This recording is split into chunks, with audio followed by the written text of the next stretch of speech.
All right, so I've been thinking a lot about how we got here.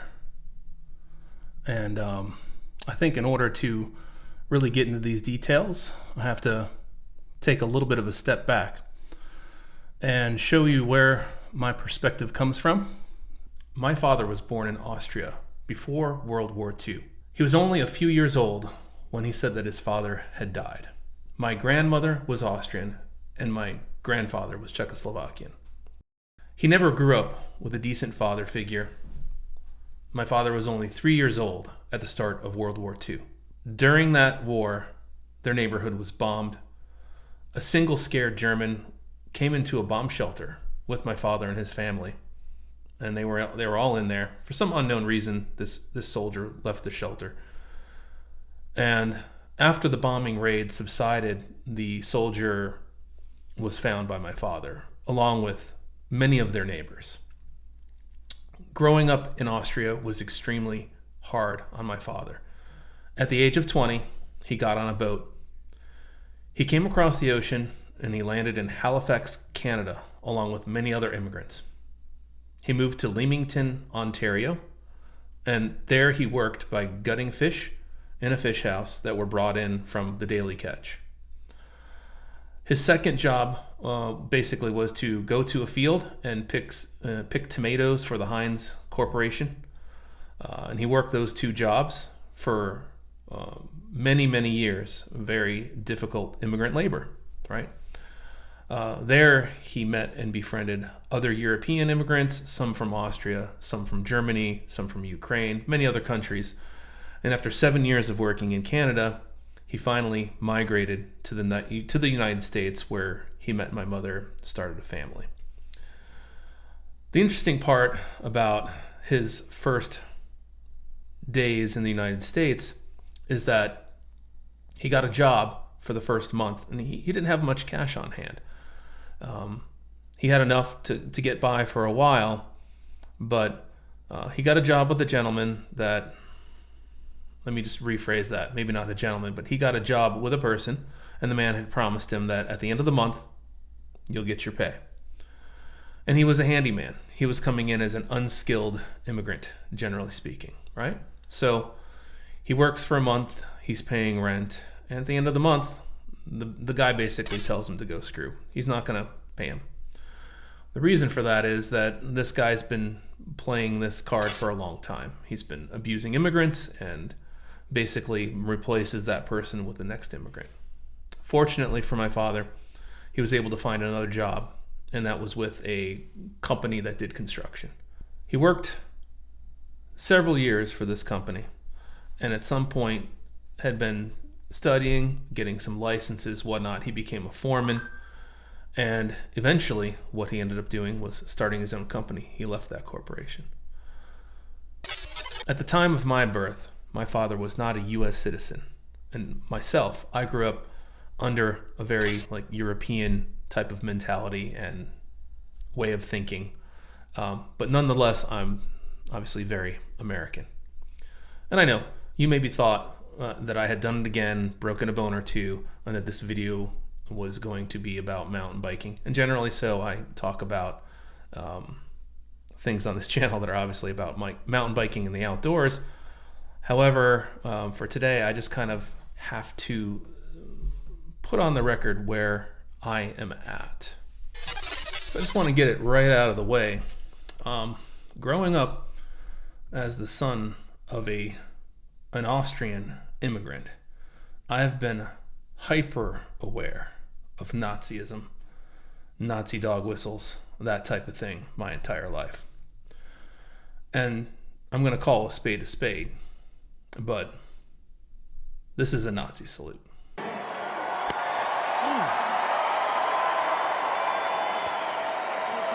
I'm sorry. There's nobody that's going to tell me this was any other way. And this is a common thing that I unfortunately see with the right wing, is the plausible deniability excuse. So they'll do one thing and then just cover it up with something else and present it as if it's something else. If this man had done this in Austria or in Germany, it's very likely that he would be arrested. This just doesn't fly. I'm sorry. So that's number one. The same thing goes for Donald Trump. Let's just be very clear. When Charlottesville happened and he was in that debate and he said there were good people on both sides, any of you that want to look at that and then come back and tell me, well, look, he said it right there. You're a bad faith actor. You have repeatedly criticized the vice president for not specifically calling out Antifa and other left-wing extremist groups. But are you willing tonight to condemn white supremacists and militia groups and to say that they need to stand down and not add to the violence in a number of these cities, as we saw in Kenosha and as we've seen in Portland? Sure, are you I'm prepared willing to do specifically do it? Well, go ahead, sir. I would say almost everything I see is from the left wing, not from the right wing. So what are you saying? I'm willing to do anything. I want to see peace. Then do it, sir. Say it. Do it. Say it. Do you want to call him? What do you want to call him? Give me a name. Give me a white name. Supremacists and Who would right you like me to condemn? White supremacists and right Proud militia. Boys, stand back and stand by. But I'll tell you what. Somebody's got to do something about Antifa and the left, because this is not a right-wing problem. This is a left-wing. FBI director This said is a left-wing problem. White supremacists. Antifa's an idea, not an organization. Oh, you got to be not kidding. militia. That's what his FBI, FBI director Gentlemen, said. Well, Just as bad faith as him, because this man clearly didn't care what happened, and then immediately followed that up with Proud Boys, stay back, etc. Now, getting into this week, what has happened? What has happened with Donald? Well, he's gone ahead and he's pardoned all of these people. He's pardoned all of these criminals. And I just don't understand how you can sit here and think that this is okay. Now, maybe many of you have seen the light at this point, that this is completely wrong. But probably many of you have not. Let me give you an example. One of my former friends once said to me, related to the Black Lives Matter and Antifa and everything that happened in Portland with all of the arson and everything. Oh, look at all these people. Nobody got arrested. The fact of the matter was, a lot of people got arrested. A lot of people have sentences. A lot of those people are in prison. They are living out their terms for the crimes that they committed. However, now we have a guy that's come in and literally let go of people that brutalized police officers.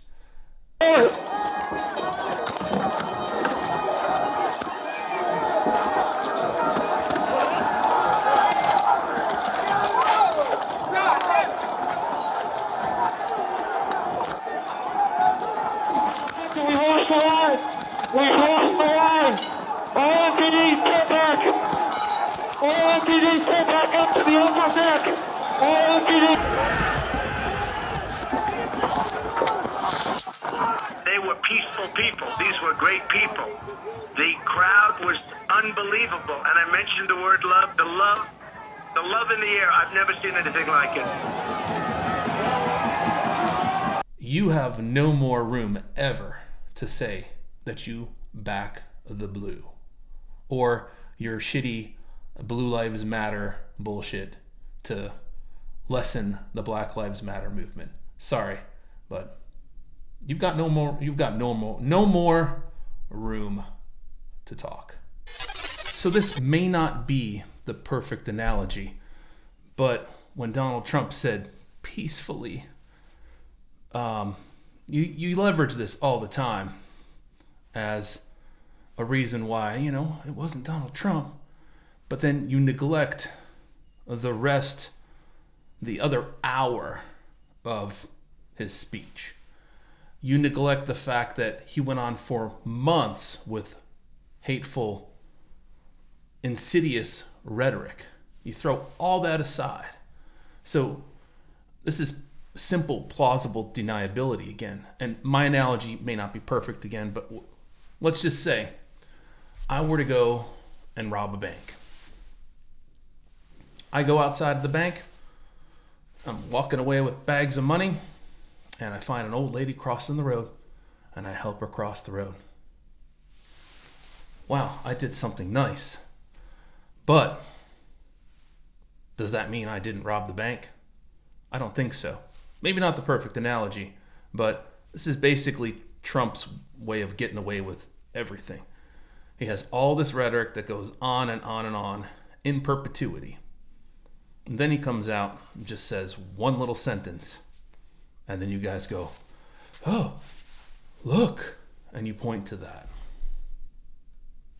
Seriously. All right, now we got to pivot over to Project 2025, right? The thing that Donald Trump said, I don't know anything about, right? And we warned you. We warned all of you. I mean, they had it right there. They put it in print, 900 pages of what they were going to do. And then look over here, and what do you see? Day one, he's out there just signing away. You know, he didn't think these things up. They just handed that shit to him.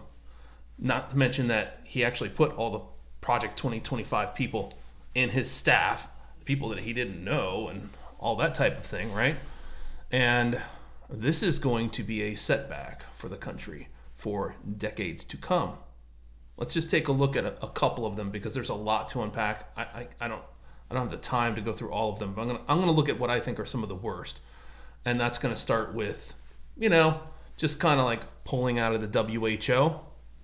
So yesterday, President Donald Trump withdrew the United States from the WHO, the World Health Organization, or at least started that process. And as a doctor, I'm here to tell you that that is an absolutely catastrophic and disastrous decision that has real implications for global and public health. And in case y'all missed the memo, global health affects our health here domestically in the United States because, while infectious diseases don't really respect international boundaries too much, this decision will also impact the WHO's ability to combat diseases like polio, malaria, tuberculosis, HIV/AIDS around the world, and it will leave the United States at a significant disadvantage the next time a pandemic comes around.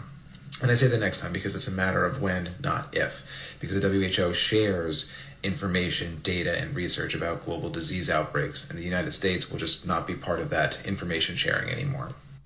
Couple that with the fact that he also rescinded Biden-Harris era policies that tested Medicare and Medicaid policies to help lower the cost of prescription drugs. One of them was going to make the cost of generic life-saving medications as little as $2.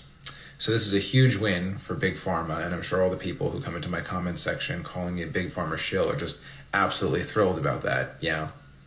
He also rescinded a Biden-Harris era policy that made it easier and less expensive for people to get health insurance through the Affordable Care Act. But don't worry if you're losing your health insurance. I'm sure his concepts of a plan are coming right down the pike. You couple all of that with the fact that RFK Jr., an anti-vax conspiracy theorist, AIDS denier, is going to be our next Health and Human Services Secretary. And yes, he's going to get confirmed. I have done putting my faith in the United States Congress to do the right thing. He said he's going to stop federal funding for infectious disease research and new drug development for the next 8 years. So, and the sad thing is, a lot of MAGA celebrating this right now is a huge win for I don't know what. But you're not going to realize that this is disastrous until you or someone you love gets hurt by it. You're sick and dying and you don't have health insurance, you can't afford medications, there's a new pandemic raging and you're wondering what the fuck happened. But hey, cheap eggs, am I right? Have a great day. All right, so the next one is a real big doozy, as if the last wasn't, but I'm going to throw it up on the screen here, so let's take a look together. All persons born or naturalized in the United States and subject to the jurisdiction thereof are citizens of the United States within the state they reside. No state shall make or enforce any law which shall abridge the privilege or immunities of citizens of the United States, nor shall any state deprive any person of life, liberty, or property without due process of law, nor deny to any persons within its jurisdiction the equal protection of laws. So what is Donald Trump doing here?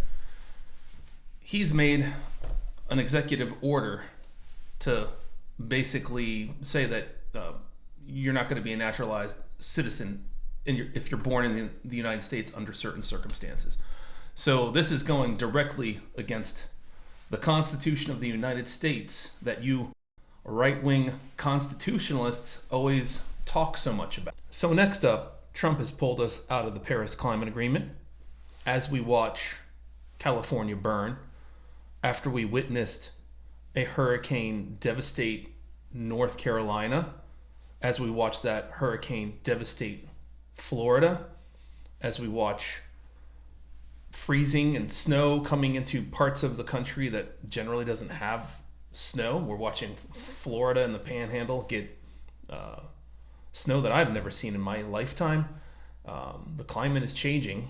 All of the consensus of science agrees with this, right? And if you don't understand how science works, somebody has a theory and they want to prove that theory wrong, so they do everything they can to prove that theory wrong. And if they believe they've proven that theory incorrect, then they might publish a paper, and then other scientists will do the same and follow suit. And when enough of the scientific community has consensus that we've proven this theory, then that becomes science that is now known, right? And so pretty much all of the science community knows that we have climate change caused by man. There's like no disputing that at this point.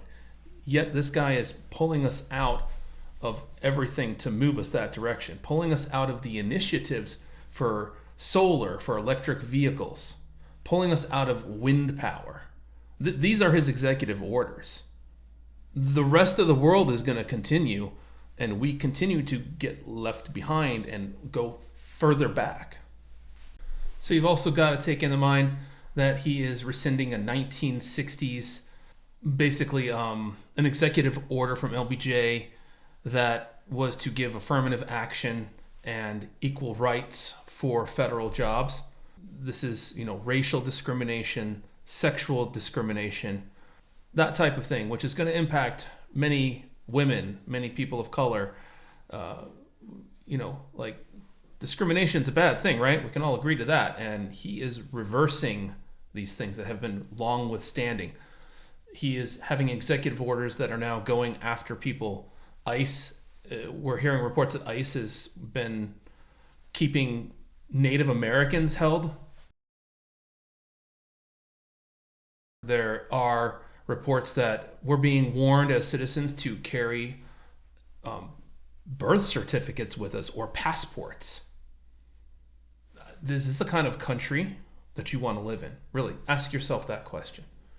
And this is very, very, very much like what happened in the 1930s. It's not the same thing, but we're going down roads that have parallels with Nazi Germany. Just going to be very, very clear about that. And this is a very scary time. And I think at the end of the day, maybe you're realizing this now and you're going, hey, this was a really bad idea. I should not have voted for this guy. Unfortunately, we can't do anything about it at this stage because he's already in. But maybe you can redeem yourself and you can join the fight against it. Then again, maybe you won't. And if you're not, then I would say you're probably not a good person. I would probably say something along the lines of, from a German speaker, that you might be a Dummkopf. Yeah, really. Seriously. You're probably a Dummkopf. And from my perspective, this is no longer a political thing. Like, there's politics. We should all be able to look at policies and say, I want to have policies that do this or do that for the good of people. And I believe firmly that the government's job is to try and do the best for most people. But we're seeing already that he's doing the worst foremost people, and we're going to continue to see that. People looking into his next tax plan, and it doesn't look good because the gloves are off now. He's just going to go ahead and raise taxes for you and I and give the elites tax breaks. And it was front and center right there. Who was sitting in the first row during his inauguration? All of the oligarchs. So he's showing very clearly who he is batting for. And it's not you. It's not me. We're all going to feel this for a very long time. And when he does his tariffs, or if he, let's just say Canada, if he does that 25% tariff, do you know how much energy we get from Canada? Do you know how much concrete and lumber and other things that we trade with Canada? You think that things are expensive now? My God. And you know, the irony is that how bad was it really for you the last 4 years?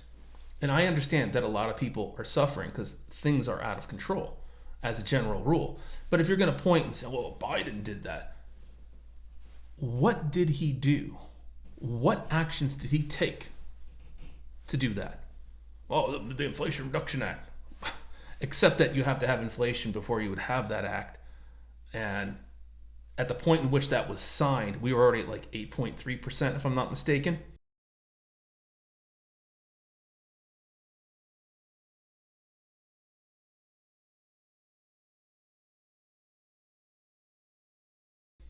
And then we went up like another percentage point before we started to rescind.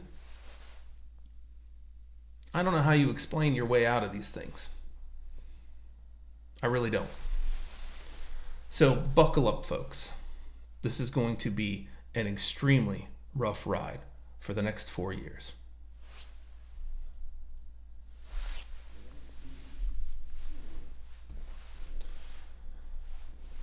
And one other last thing I just got to say. I want to go back real quick to the politics thing, right? Because for me, this is no longer about politics. This is about morality. And we can't be friends. Just so we're clear, like, we cannot be friends anymore. Because if you voted for Trump, you voted for a man that has been adjudicated of sexual assault on women. Like, you're okay with that. You're okay with voting for a man that is a felon with 34 counts. And you're just going to say, nah, that's okay. Like, this is now a moral issue. No, we absolutely cannot be friends.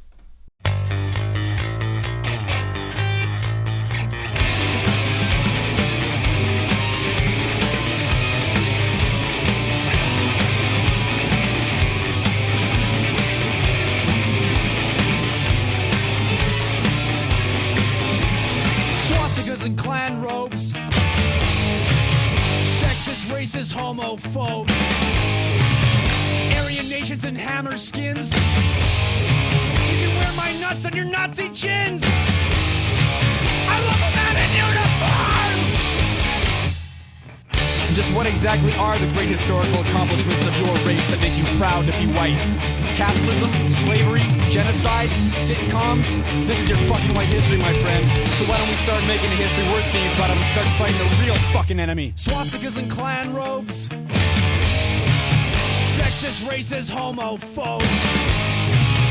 This one's for the master race. My brown power ass in your white power face. Kill them all and let a Norse god sort them out.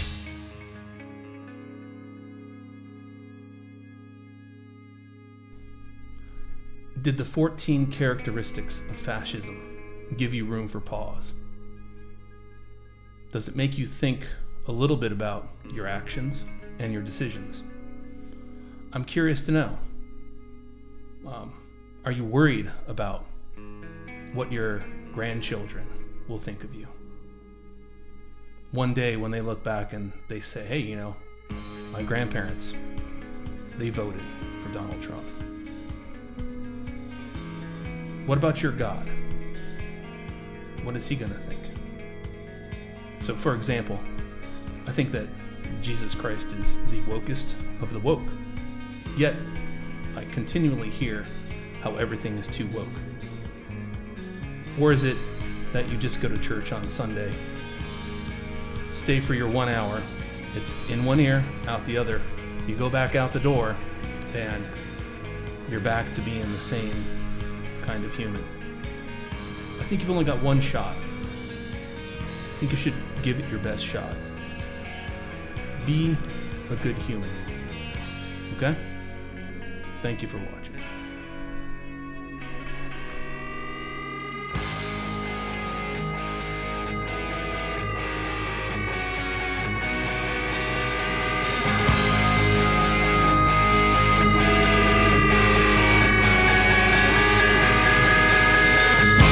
No fly list, no drive list, no walk list, no talk list, no muckraking journalist left to take stock of the wholesale omission of outside perspectives. How does it make you feel?